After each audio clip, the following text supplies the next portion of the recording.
Baik, terima kasih Bu atas kesempatan yang diberikan kepada kelompok kami sehingga kami bisa mewawancarai langsung Ibu terkait tentang usaha ataupun bisnis yang sedang Ibu jalankan. Baik, sebelumnya perkenalkan nama saya Cosi dan rekan saya. Kan saya Gita, Cosi dan Gita. Iya. Baik, di sini kami ingin bertanya, bolehkah kami tahu lebih dulu nama lengkap Ibu, apa peran Ibu dalam usaha ini, serta sudah berapa lama usaha ini berjalan? Terima kasih waktunya Cosi dan Gita. Sebenarnya nama saya itu Made Yustri Oktaviana Yasa. Kalau jabatan itu ambigu ya. Menurutku ambigu karena aku setengah owner, setengah manajer gitu jadinya. Ibu memiliki dua jabatan. Iya, jadinya murni mungkin ada ya anggaplah owner dan manajernya itu aku gitu ya. Kalau untuk terbentuknya usaha ini tuh dari 23 Juni 2019, berarti udah 6 tahun. Terus apa visi dan juga misi yang ingin Ibu capai lewat usaha ini? Kalau visinya ada ACK ini tuh ya aku berharap visinya itu menjadikan ACK ini menjadi tujuan utama masyarakat ketika merasa lapar. Iya kan. Jadi ketika mereka lapar aku maunya ke ACK aja kayak gitu. Kalau untuk misinya bagaimana aku menjadikan produk itu tetap ada di kualitas terbaik. Selanjutnya, menurut Ibu, apa keunggulan utama dari usaha ini dibandingkan usaha sejenis lainnya? Aku bisa menjamin ACK ini ayamnya tetap crispy meskipun berapa jam. Itu menjadi salah satu keunggulan. Namanya ACK singkatannya ayam crispy kriuk, jadinya lebih crispy daripada yang lain. Itu tetap juga ada di tepungnya, di minyaknya. Aku bisa menjamin itu lebih unggul daripada brand lain. Kalau dari segi sisi operasional, tantangan ataupun kelemahan apa yang paling sering dihadapi dalam usaha itu? Kalau dari kelemahan operasional itu karena aku masih pakai mesin kasir yang bentuknya belum modern ya kan, karena sekarang udah mengikuti perkembangan zaman, seharusnya udah pakai tab kan. Jadinya aku kalau misalnya untuk menambahkan suatu produk baru itu aku masih masukin manual, masukin kodenya, untuk namanya itu aku masih masukin manual. Jadi kalau tab itu kan dia udah otomatis tuh dari pusat, kalau aku masih masukin manual gitu. Kalaupun ada kesalahan order tuh harus di void dulu namanya gitu, baru nanti bisa aku ulangi lagi untuk masuk. Itu sebenarnya kelemahan utama aku ada di mesin kasir sih, lebih lambat itu jadinya, karena kan dia layarnya kecil, jadi kita tuh harus ngecek itu juga pelan-pelan. Selanjutnya, langkah ataupun strategi apa yang sudah ataupun akan dilakukan untuk mengatasi kelemahan hal tersebut? Sebenarnya untuk mengatasi kelemahan ini kan aku mau nggak mau harus upgrade ya, apapun itu aku harus upgrade, termasuk dari segi bangunan, desain ya, karena ini kan udah dari 2019 nih, jadi itu udah termasuk desain yang lama gitu. Jadi mau nggak mau tuh aku harus mengganti perabotan yang lama itu menjadi yang baru, yang lebih modern gitu, seperti memperbarui tab dengan ganti desainnya biar lebih menarik kayak begitu. Jadi sekarang ini peluang pasar apa yang menurut Ibu paling menjanjikan untuk usaha ini? Bidang makanan. Iya kan? Iya kan? Orang pasti semua lapar kan? Iya kan? Misalnya kamu kalau misalnya nongkrong sama teman-teman kemana? Ke tempat makan? Iya. Nggak ke mall kan, maksudnya Singaraja ini mall itu nggak ada ya? Enggak. Pasti tempatnya itu paling enak itu adalah tempat nongkrong yang ada makanannya dan ada minumannya dan ada wifi gratisnya. Tentu kan, menurutku yang bakal tetap tidak termakan zaman itu ketika kamu punya usaha yang bergerak di bidang makanan apapun itu. Itu.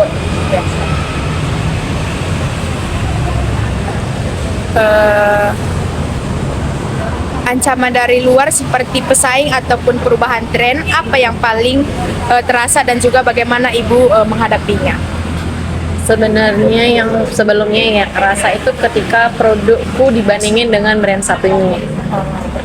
kok ayamnya di sana lebih gini, kok gitu, kok gini kan begitu ya, balik-balik ya. Untuk menghadapi itu tuh aku kembali lagi ke sini.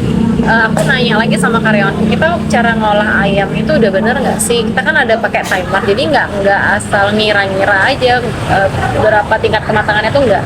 Jadi kita harus perhatikan. Aku lebih memperhatikan tingkat kematangan ayamnya aku, penggunaan bahan-bahannya, dia kembali ke kualitas ya. Jadinya supaya tidak ada istilahnya dibanding-bandingkan dengan brand lain. Jadi tetap kualitasku tetap jadi yang pertama gitu. Jelas nggak? Jelas.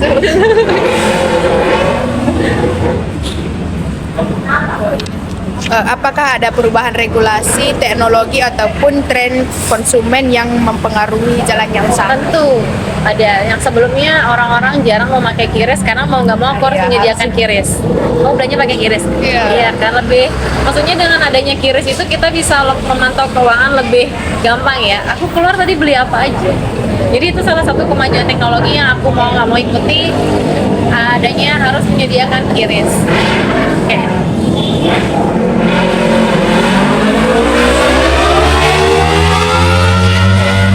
Baik, jadi di sini saya sedikit bertanya tentang strategi apa yang saat ini sedang Ibu jalankan untuk memanfaatkan peluang dan kekuatan usaha.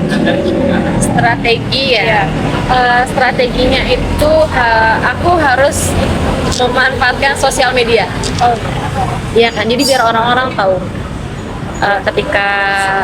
Ketika misalnya aku kayak misalnya kamu deh misalnya Cosi misalnya. Aduh besok adekku mau ulang tahun nih, lihatlah storyku di Instagram aku lagi nge-pack orderan. Iya ya kan kakaknya punya CK ya. Aku pesan aja dari dia, bisa delivery nggak ya? Jadi kayak gitu. Jadi aku iya. memanfaatkan kekuatan sosial mediaku untuk mempromosikan usahaku. Kayak gitu. Jadi apapun ada sosial media misalnya kayak IGS, ada TikTok, ada Facebook, aku manfaatin semuanya. Kayak gitu. Nah, terus itu bagaimana cara Ibu memperbaiki kelemahan atau menghindari ancaman pasar? Kelemahannya.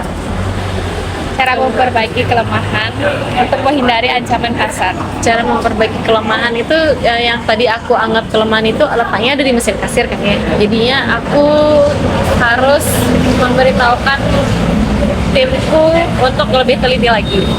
Benar-benar jadinya harus lebih teliti, nanya lagi ke customer benar-benar yang kayak ini mau pesan ayam itu apa ayamnya, beneran mau makan di sini atau mau dibawa pulang kayak gitu. Harus memastikan lagi ketika kita masukin kodenya supaya tidak terulang. Maksudnya ada kesalahan kode ya untuk dimasukin itu ya kita harus nanya kembali 2 kali deh, nanya ke pembeli bener nggak sih ini orderannya gitu untuk memastikan kembali. Kayak gitu itu sih karena kelemahanku letaknya ada di mesin kasir kan ya. Itu sih jadinya yang harus lebih diperhatikan lagi tentang orderannya customer. Selanjutnya itu, adakah cara khusus untuk mengukur keberhasilan strategi tersebut? Kalau aku ya mengukur keberhasilan itu dari penjualan setiap hari. Ya kan, itu menurutku suatu keberhasilan ya. Karena kan aku harus gini, berapa sih sekarang penjualannya segini, oh segini gitu. Jadi kalau aku menentukan keberhasilanku itu dari patokanku setiap hari. Enggak setiap hari, iya setengah hari deh kan, karena ada mereka kerjanya shift nih.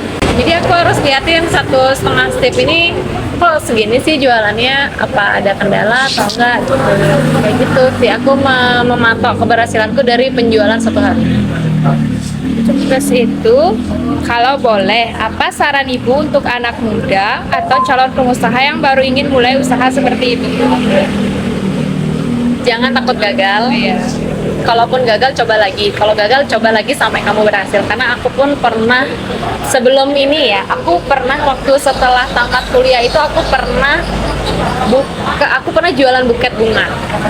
Jualan buket bunga aku pernah, jualan masker wajah aku pernah gitu sampai akhirnya ini ketika aku merasa gagal, coba lagi aja meskipun gak bergerak di bisnisnya itu. Apa sih bisnis yang lagi? Coba ini deh, ketika aku gagal, oh ternyata aku menemukan suatu bisnis yang cocok sama aku.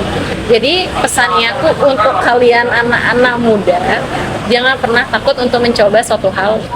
Jangan pernah takut gagal, karena gagal itu siapa tahu bisa membawa kalian ke suatu berhasilan yang bisa jadi itu menjadi peluang yang untuk kalian bisa memberikan lapangan pekerjaan juga untuk orang lain. Ya. Terakhir, apa pesan motivasi yang ingin Ibu sampaikan? Pesan motivasiku ya, kalian itu anak-anak muda yang umurnya masih muda, jadi jangan pernah mematok umur sekian harus menikah, jangan. Nikmati masa muda, habisin gaji kalian untuk diri sendiri, ya kan? Rasakan dulu gaji yang kalian dapetin, ini loh gaji yang udah aku idam-idamkan gitu, ini loh hasil dari kerja kerasku selama 1 bulan gitu kan. Nikmati, lihat dunia lebih luas lagi. Ya, Ya. Mungkin itu pertanyaan sedikit dari kami. Terima kasih banyak Ibu atas waktu dan ceritanya. Semoga usaha Ibu terus maju menjadi inspirasi bagi banyak orang. Terima kasih kesempatan. terima kasih ya Ibu. Dan guys. Wah, panasnya.